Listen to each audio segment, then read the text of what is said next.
Most of us, I suspect, know the Jehovah's Witnesses only as the men and women who go door to door handing out literature about their faith. Jehovah's Witnesses are evangelical Christians with about 1 million members here in the U.S. The movement was founded in the 1870s in Pennsylvania.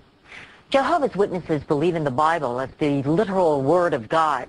They do not allow blood transfusions, do not serve in the military, or celebrate Christmas or birthdays. Now, some members say that something awful is happening behind closed doors, a pattern of alleged child abuse that the religious organization has not only failed to report, but they say has even helped to keep from the authorities.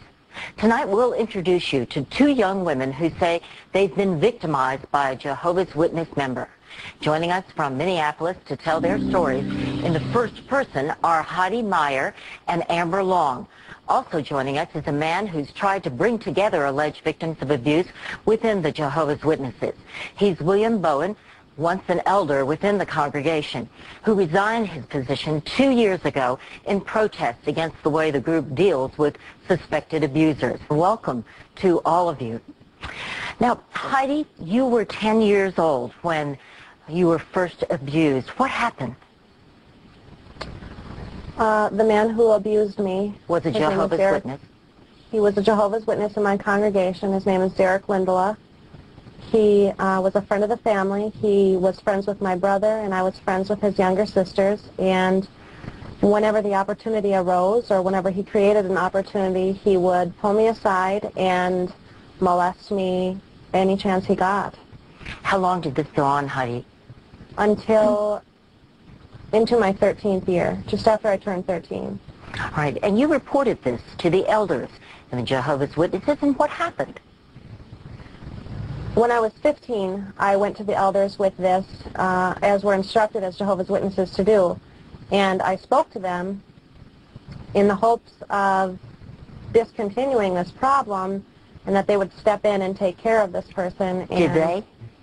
No, they did not. They not only said that they thought I had misinterpreted his actions, but they also told me that I needed to be careful who I spoke to about this and what I said about this, because without two eyewitnesses to the situation, I could be faced with a judicial committee for gossip or slander. Basically, do you think they were trying to tell you not to go to the police? Absolutely. They said to go to the police and bring this matter to court would be a reproach on God's name and God's organization. So you kept quiet? Absolutely. All right. Under threat of excommunication. Yes, from the Jehovah's Witnesses. And your whole family belonged, so it meant something to you to belong as well. Absolutely. Not only my family, but as a Jehovah's Witness, you associate only with members in good standing, and that leaves you in a position where everybody you know, everybody you trust, everybody you've ever known or trusted is somebody who's inside that organization. The threat of being thrown out of that and shunned from them is one powerful enough that kept me quiet for a long, long time. All right, we'll get back to you, Heidi, in a minute. Amber, you claim that you were molested by the same man when you were 12 years old. What happened to you? Correct. I was at his parents' home. I was friends with his younger sister, and I was molested there. After that visit, I went home and told my parents immediately, and we also went to the elders as is directed in that religion. And what happened? They, insinuated that it was a misunderstanding, that maybe I was upset. Told us to come back and talk about it later. When I still stuck to my story, they told us there was really nothing they could do because there wasn't two eyewitnesses, and again there was that veiled threat of being excommunicated.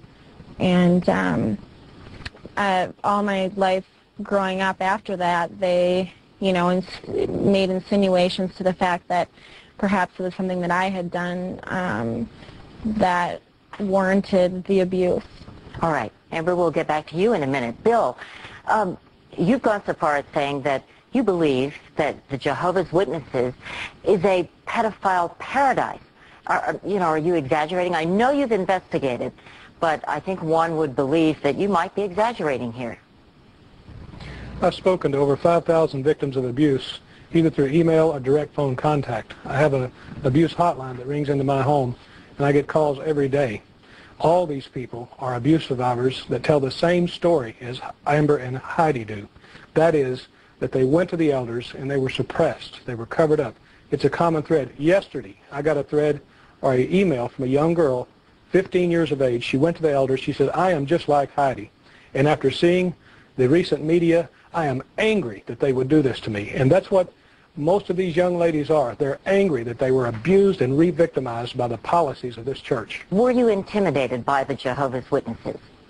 Absolutely. There is no option but to be intimidated. Your entire life revolves around your involvement in that organization. That is your entire life, and it's often referred to as such in the organization. If you are ousted from that organization, it is a trauma in your life. It is an enormous upheaval. It is something that affects every single day of your life. This is a statement from the Jehovah's Witnesses, and I'd like all of you to listen to it. We abhor the sexual abuse of children and will not protect any perpetrator from the consequences of this gross and perverse sin. We expect the elders to investigate every allegation of child abuse. Unrepentant wrongdoers are expelled from the congregation. Special care is taken to ensure the victims are given ongoing assistance and counsel to help them deal with the pain of the abuse. They should never be told by elders not to report their allegations to the authorities. Amber, I can see you shaking your head. That's just horrifying that they would write something like that. It's so untrue. You know, and it's a good practice on paper, but it's just not applied. I mean, in my situation, in Amber's situation, in countless numbers of situations across the nation and into other countries, it's just not applied. But why would they put out a statement like this, which you claim is not correct? That statement is a bald-faced lie, in my opinion. These people know the abuse has been covered up. 10 years ago, research was done in the organization that they knew multiple little girls were being molested. They were inundated with mail off a Awake magazine that was written on this subject. They refused to acknowledge it then, and the fact that it's went on this long, if they make any acceptance that there's a problem, then they admit that they willfully have hurt children and not done anything about it. Bill, you may very well be disfellowshipped, which is essentially excommunicated from this congregation, and your father even made a video condemning you for your investigation of this sexual abuse problem. Doesn't that hurt? Yes, it hurts deeply, and I don't hold it against him because I know that he was intimidated just like these two young women were intimidated by the church to make that video and have it distributed to the local media in this area. Well, is it worth it to you to be ostracized by your own family? You have to do what is ethically and morally right. And because people are pressured by religion to do what's ethically and morally wrong, that doesn't excuse that. And so I'm compelled to go forward to let for these victims who have been victimized and re-victimized by this church. Many young women have been disfellowshipped when they tried to tell other members in the church that they were molested, simply because that they wanted, the molester said that they didn't have two eyewitnesses when he raped this young woman. Heidi and Amber, what has happened to the member who you claim molested you? Absolutely nothing to this day. Nothing. Is he a member in good standing? He is a member in good standing.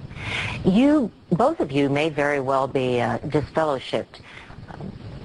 Are you prepared for that? And doesn't that mean that your family wouldn't talk to you anymore? Yes, it does mean that, but you know, my parents raised me to be an independent thinker, a strong person, and someone who is just, and the evidence is so black and white in this situation. There is no alternative choice. There is no other avenue I could be taking with this. Heidi, Amber, we so appreciate your being with us, and Bill, thank you as well. And before we go, we should note that we spoke to the attorney for Derek Lindola, the man accused of molesting Heidi and Amber, and his lawyer told us that Lindola would deny all accusations, but that no formal answer has been filed yet in a civil suit brought by the two girls. And